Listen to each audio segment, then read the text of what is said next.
do ferro? Às vezes você precisa levar o ferro ao fogo para que ele amoleça, não é verdade? Então mantenha essa ideia aí na sua mente, amém? Então esses dois aspectos nós temos que ter em mente. A fragilidade da sua autoestima e a dureza da sua vontade, que nós precisamos tratar como pais, amém? Para se educar um filho, então, precisamos levar em consideração os seus sentimentos. Portanto, se usarmos somente um regime ditatorial, estaremos levando os nossos filhos à ira. Perceba o que Paulo fala: a vós pais, não provoqueis seus filhos à ira. Não é? Na faculdade, quando eu estava estudando psicologia, a psicologia, ela reconhece 3 estilos pelos quais os pais educam e ensinam seus filhos. O primeiro é aquele pai ou aquela mãe que conduz os seus filhos assim como o general conduz as suas tropas do exército, com muitas regras, com muitos regulamentos, sem nenhum diálogo, né? Você tem que fazer isso, é melhor que você faça, sem pergunta, sem resposta, sem nenhuma demonstração, pouca ou nenhuma demonstração de amor, né? É como se fosse uma ditadura. Tem lá o governante e o súdito faz o que lhe é mandado e obedece, sem perguntar, sem questionar nada, né? Esse seria o estilo de pai ditatorial, que é duro, né? que não leva em consideração o que o filho pensa, o que ele sente, o que ele quer, né? Outro estilo seria aquele onde os pais dão amor aos filhos, né? Dão carinho, dão afeto aos filhos. Estão prontos a conversar e a ouvir o que os filhos têm para dizer. Porém, não há nenhum limite, não há nenhuma regra, não se impõe nenhuma responsabilidade, não há nenhuma cobrança aos filhos. Há ainda um terceiro estilo, que é o estilo onde há um balanço, onde os pais dão sim muito amor, muito carinho, muito afeto, há muito diálogo, há uma preocupação em se respeitar a individualidade dos filhos, né? Respeita e se considera os seus sentimentos, suas emoções, porém há muitos limites também. Há expectativas que os filhos têm que cumprir, e os pais, nesse estilo, eles trabalham para que os filhos se enquadrem nesse sistema e atuem de acordo com as expectativas dos pais. Há então uma ordem, há limites e há regulamentos, né? E as pesquisas dentro da psicologia demonstram que o melhor estilo para se criar um filho é esse terceiro, onde há um balanço, onde há sim regras, onde há limites, mas também há muito amor, muita compreensão, muito carinho e afeto. E é interessante que essas mesmas pesquisas demonstram que aqueles pais que tentam criar os seus filhos como um general, comanda seu exército, né? Com muita regra, com muita imposição, com muita cobrança. Na verdade, aqueles filhos vão crescer inseguros a respeito de si mesmos. Às vezes com problemas de depressão, porque eles não se sentem amados e também não se sentem valorizados como seres humanos, né? Da mesma forma, esse segundo estilo, onde há muito amor, porém não há limites, não há cobranças, não há expectativas que os filhos devem cumprir, esses filhos, por mais que alguns indivíduos ainda achem que esse seja o melhor ambiente para se educar os filhos, esses filhos também crescem com problemas de insegurança e com problemas de autoestima. Porque de alguma maneira, eles não, na sua formação psicológica, eles não foram convencidos que os seus pais os amavam. E é interessante que essas mesmas pesquisas demonstram que esse terceiro estilo, por mais que haja limites, e que haja cobranças, e que haja castigos, quando os filhos não cumprem com as expectativas dos pais, esses filhos crescem com um sentimento de que eles são amados, com um sentimento de proteção e com uma autoestima que os outros dois estilos de criar os filhos não produzem. Interessante isso, não é? Por que regras e limites são tão importantes para a formação de uma criança? Eu estava lendo hoje à tarde a respeito de um psicólogo que estava tentando entender essa coisa no crescimento da criança. E havia ali então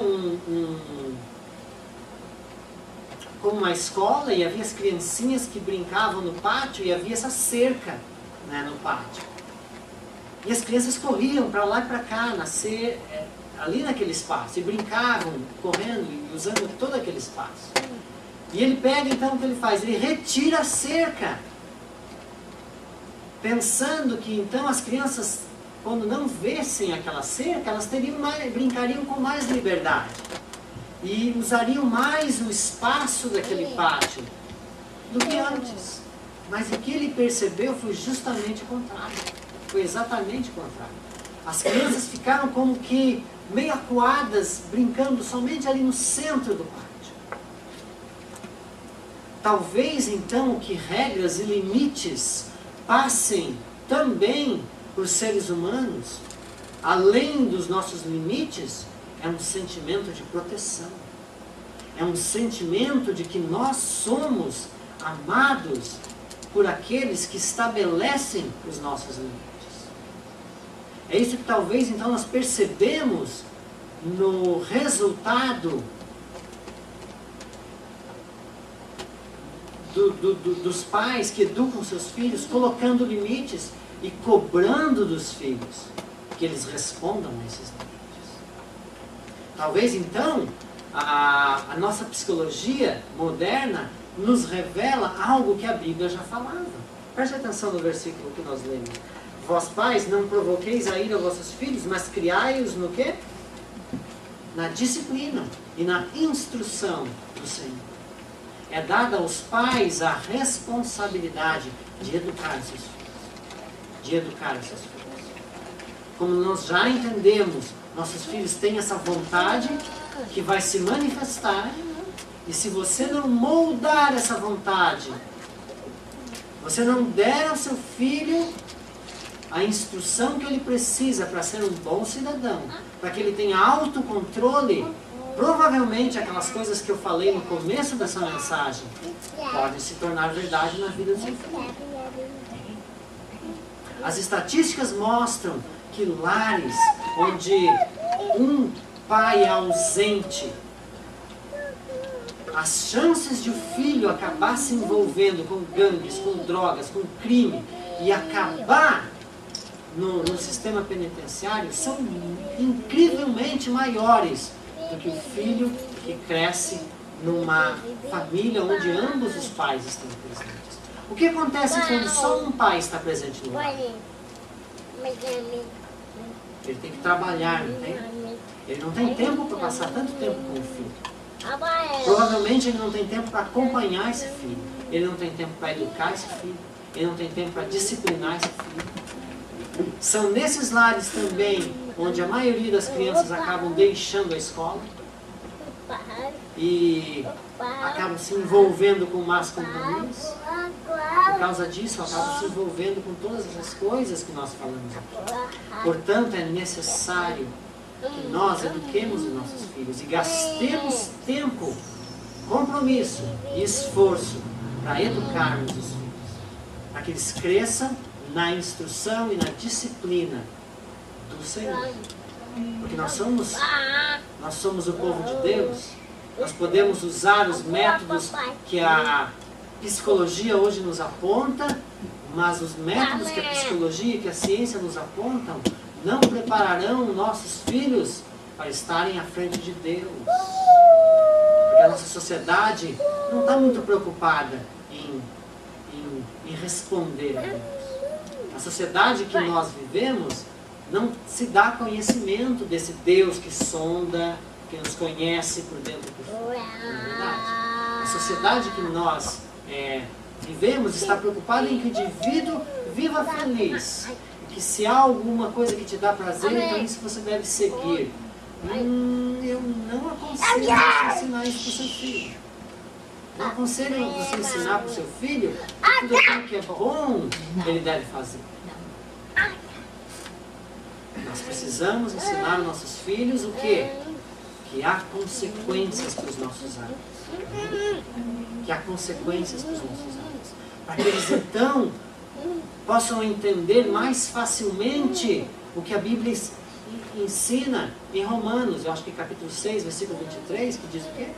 O salário do pecado é a morte. Amém? Há consequências para os nossos atos. Amém?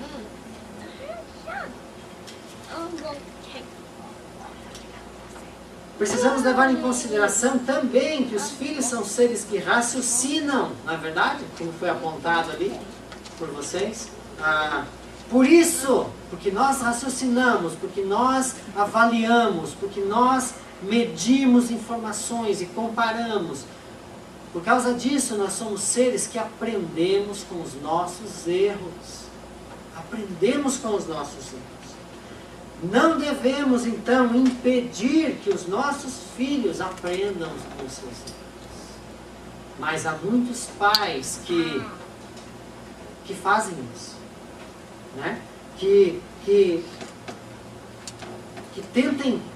tentam proteger os seus filhos de uma tal maneira que eles não venham a errar, que eles não venham a sofrer com os seus erros.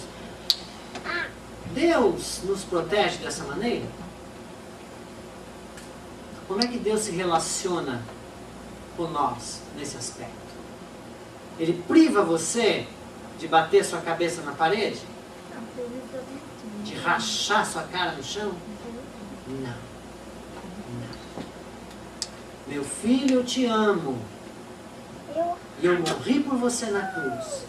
Mas você cometeu esse crime e você vai ter que ficar aí na cadeia meditando sobre o que você fez. Não é assim que Deus nos trata? Deus nos priva da consequência do nosso pecado?